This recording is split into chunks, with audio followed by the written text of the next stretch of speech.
Greetings to all of you. In the last lecture, we discussed about the spermatogenesis.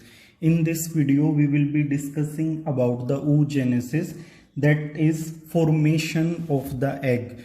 So it is basically a discontinuous process. ये जैसे जैसे हम discuss करेंगे आपको समझ आ जाएगा why it is discontinuous process. इसके अंदर काफ़ी सारे ब्रेक आते हैं, ये डिफरेंट स्टेजेस पे अरेस्ट हो जाती है, कभी शुरू हो जाती है, कभी बंद हो जाती है. That is why it is known as discontinuous process. So oogenesis या फॉलिकल्स हैं जो हमने इंटरनल स्ट्रक्चर में पढ़ा था ओवेरी के, वहां से हम स्टार्ट करते हैं. So in the first month of gestation, gestation is the pregnancy period, जब एक फीटस फीमेल फीटस अपनी मदर के यूटेरस के अंदर डेवलप हो रहा है, उस दौरान फर्स्ट मंथ की बात हो रही है. तो फर्स्ट मंथ में क्या होता है, ओवेरी के अंदर 1700 फॉलिकल प्रेजेंट होते हैं in the first month of fetal stage. Fetal stage की बात हो रही है, बर्थ के से पहले की बात हो रही है. So in the second month they will start dividing up to 7. Second month they will be around 6 lakh in number. 1700 से 6 लाख नंबर हो जाएगा सेकेंड मंथ तक, क्योंकि वो क्या कर रहे हैं, वो सिंपल जो इक्वेशनल डिवीजन होता है वो कर रहे हैं और उनका नंबर 6 लाख तक हो जाता है. By the 5th month of the pregnancy or the fetal will have 7 million follicles. इसके अंदर 7 मिलियन फॉलिकल्स हो जाएंगे 6 लाख से 5th मंथ तक. इसके बाद this follicle will undergo atresia. Atresia is the shrinkage of follicle. Follicle जो हैं अब श्रिंक करने लग जाते हैं 5th मंथ के बाद. और at the time of birth, जब वो बेबी मतलब बर्थ लेगी, यूटेरस से बाहर आएगी फुली डेवलपमेंट के बाद, तो उस टाइम पे क्या होता है, देयर आर 2 मिलियन फॉलिकल्स. तो आपसे कोई पूछ ले कि जब कोई बेबी गर्ल पैदा हुई है तो ओवेरी के अंदर कितने फॉलिकल्स प्रेजेंट हैं, तो those are around 2 million follicles till puberty. अब बच्ची क्या करेगी, ग्रो करेगी. तो पबर्टी, जब तक वो 11 से 13 साल की एज तक पहुंचेगी, ये डीजनरेट होते रहेंगे और जो बच जाएंगे वो होंगे आपके 60,000 to 80,000 फॉलिकल. प्राइमरी फॉलिकल्स वहां पे होंगे at the time of puberty, puberty के टाइम. अब क्या है, ये इतने सारे प्रेजेंट है, इनमें से क्या होगा, 1 out of every 500 primary follicles only 1 undergo development in egg.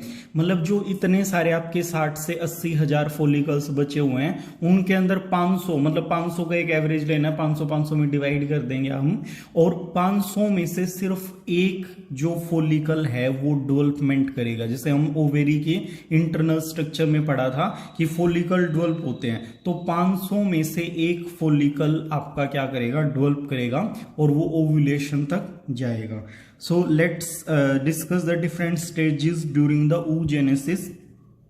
First phase of the oogenesis multiplication, जो हमने spermatogenesis में भी पढ़ा था. उसके बाद growth phase होगा और लास्ट फेज जो है वो मैचुरेशन फेज होगा. तो नाम इनके एग्जैक्टली वही हैं जो स्पर्मेटोजेनेसिस में हुए थे. जो डिफरेंसेस हैं वो हम यहाँ पे डिस्कस कर लेंगे. So during the multiplication phase primary follicle will do mitotic division and they will form the oogonia which will be in the diploidic condition. क्योंकि अभी रिडक्शनल डिवीजन स्टार्ट नहीं हुआ है, माइटोटिक डिवीजन यहाँ पे कैरी आउट की जा रही है. इसके बाद होगा ग्रोथ फेज. अब ग्रोथ फेज के अंदर इसका साइज इंक्रीज करेगा due to the accumulation of the yolk content. Yolk क्या होता है, reserve food material for the developing embryo. तो एम्ब्रियो को डेवलप करवाने इसके लिए वहां पे योक प्रेजेंट होना चाहिए. तो योक किस फॉर्म में होता है, इस प्रोसेस को हम बोलेंगे विटेलोजेनेसिस. विटेलोजेनेसिस होता है एडिशन ऑफ योक. तो इसके अंदर योक का एडिशन होगा, वो डिपेंड करेगा स्पीसीज टू स्पीसीज, वेरी करेगा कि किस एम्ब्रियो की डेवलपमेंट में किस तरह की रिक्वायरमेंट है. अगर वो बॉडी से बाहर डेवलप हो रहा है बेबी तो उसके अंदर योग कंटेंट ज्यादा होगा। अगर वो बॉडी के अंदर डेवलप हो रहा है तो योग कंटेंट कम होगा। तो इस तरीके से ये ग्रोथ फेज यहाँ पे कैरी आउट होगा और एग का साइज जो है वो काफी हद तक बढ़ जाएगा। This structure is known as primary oocyte। Primary follicle will go under meiosis first. इसको हम मल्टीप्लिकेशन फेज कंसीडर करते हैं। तो meiosis first is reductional division, ये आपकी रिडक्शनल डिवीजन होती है। तो आपको ये बात ध्यान रखनी है कि रिडक्शनल डिवीजन में क्या होगा, 2n will convert into the n condition, diploidic cell will convert into the haploidic cell. So haploidic cell में ये कन्वर्ट हो जाएगी। एक और बात ध्यान रखनी है, नॉर्मली जो डिवीजन होती है सेल डिवीजन वो इक्वल डिवीजन होती है, बट यहां पे क्या होगा, अनइक्वल डिवीजन होगा, क्योंकि इसके लिए जो डिवीजन ऑपरेटस है वो एक साइड पे प्रेजेंट होता है। तो एक सेल छोटी बनेगी और दूसरी सेल बड़ी बनेगी। So this is known as polar body. ये भी हैप्लोइडिक कंडीशन में होगी और इनके फंक्शंस अभी पता नहीं है, ये डीजनरेट हो जाती है। तो यहां पे जो आपके पास एक स्ट्रक्चर आई है हैप्लोइडिक कंडीशन में, this structure is known as secondary oocyte। ठीक है, अब यहां तक की जो डिवीजन है प्राइमरी oocyte, ये फीटल मतलब पहले हो चुकी होती है फीटल स्टेज में, उसके बाद ये अरेस्ट हो जाती है। oogenesis arrested in diplotene stage of prophase 1 of meiosis first which will complete at the puberty. तो ये पहले ही हो चुकी होती है फॉलिकल्स के अंदर डेवलपमेंट। तो वो क्या होती है, वो मियोसिस फर्स्ट स्टार्ट हो जाती है, बट मियोसिस फर्स्ट के प्रोफेज फर्स्ट में वो डिवीजन वहीं पे अरेस्ट हो जाती है और जो फॉलिकल इस मियोसिस फर्स्ट को कंप्लीट मतलब जो स्टिमुलेट होगा फॉलिकुलर डेवलपमेंट के लिए, वही इसको कंप्लीट कर पाएगा। तो ये कंप्लीट होगी तब आपका सेकेंडरी oocyte बनेगा। तो यहाँ पे भी आप देख रहे हो कि पबर्टी तक वेट करती हैं ये डिवीजन को कंप्लीट करने के लिए। तो ये डिसकंटिन्यूअस प्रोसेस हो जाती है। तो ये सेकेंडरी oocyte यहाँ पे बन जाता है। अब एक बात यहाँ पे जो ध्यान देने की है, बहुत ज्यादा इंपॉर्टेंट है कि रिडक्शनल डिवीजन होने के बाद सेकेंडरी oocyte बन जाता है। जो ओवुलेशन होता है वो इस सेकेंडरी oocyte का होता है, एग का नहीं होता। हम इन जनरल एग बोल देते हैं, but during ovulation this secondary oocyte will be released. ये सेकेंडरी oocyte वहां पे रिलीज होगा और इसके अंदर मियोसिस सेकेंड कब कंप्लीट होगी, अगर इसको स्पर्म मिलता है। If fertilization will occur after the sperm enter into this secondary oocyte, then it will undergo the meiosis second. So after fertilization आपका ये प्रोसेस कंप्लीट होगी। तो यहाँ पे भी ये अरेस्ट हो जाती है। That is why oogenesis is known as discontinuous process। तो meiosis second will trigger by the entry of sperm. Sperm जब एंटर करेगा तब ये डिवाइड होगी और इस टाइम पे क्या होगा, यहां पे आपकी सेकेंड पोलर बॉडी जनरेट होगी।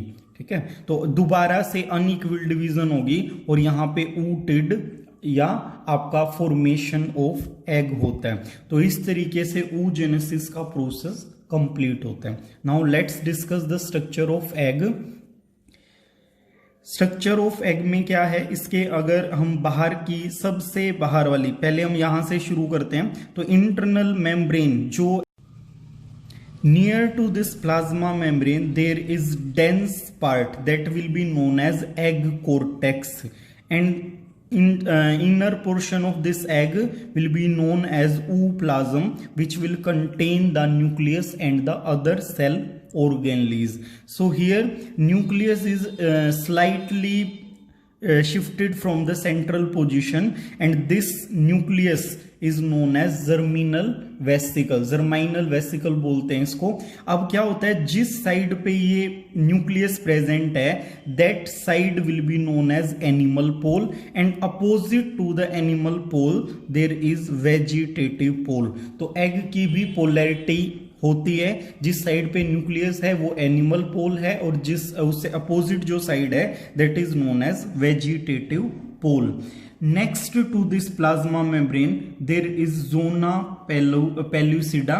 zona pellucida होती है, प्लाज्मा मेम्ब्रेन को सेल अपने आप सिक्रीट करती है. उसके बाद जोना पेलुसिडा जो है that will be secreted by the follicular cell. ये सेल प्लाज्मा मेम्ब्रेन सिक्रीट करे, सेल प्लाज्मा मेम्ब्रेन को सेल सिक्रीट करेगी और जोना पेलुसिडा को फोलिक्यूलर सेल सिक्रीट करेंगी. इसके बाहर ये रेड कलर से जो ड्रॉ की है इस टाइप की मेम्ब्रेन होती है and this is known as corona radiata. इसको कोरोना रेडिएटा बोलते हैं and it is made up of follicular cell. तो ये योक कंटेंट जो है एग के अंदर, ह्यूमन एग की अगर बात करें तो वो बहुत ज्यादा कम है, क्योंकि क्या है जो फीटस है that will get it's nutrition by the help of placenta. तो यहाँ पे हमें योग की ज्यादा जरूरत नहीं है, क्योंकि जो डेवलपमेंट है वो मदर की बॉडी के इनसाइड हो रहा है, तो इसीलिए इतनी ज्यादा हमें यहाँ पे जरूरत नहीं पड़ती. Let's discuss the different membrane of egg.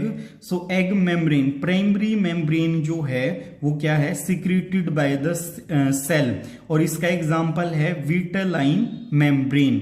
Secondary membrane जो है that will be secreted by the follicular cell. Example is zona pellucida. Tertiary membrane is secreted by the gland और ओविडक्ट.